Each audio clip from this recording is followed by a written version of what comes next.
Hello friends, welcome to KHAZANA 2020.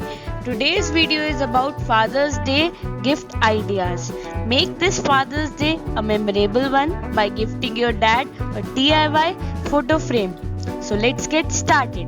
We need the following materials: a cardboard of dimensions 20 into 17 centimeters, A4 size sheets, newspapers, Fevicol, Fevibond, paint, glitters, scissor, pencil, eraser and a scale.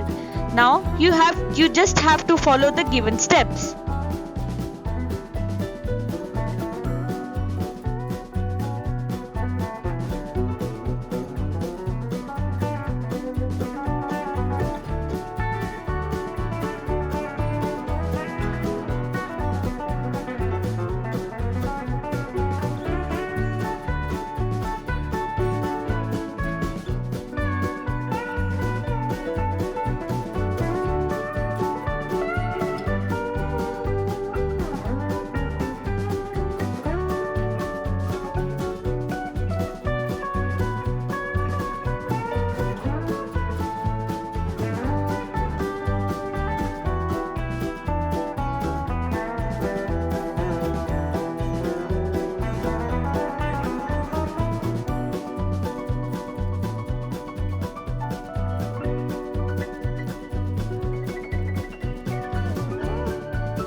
So finally, your Father's Day gift is ready. Just paste a favorite photograph of your father and gift it.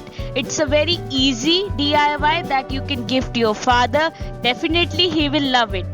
Happy Father's Day to all. Thank you. Do like, share and subscribe.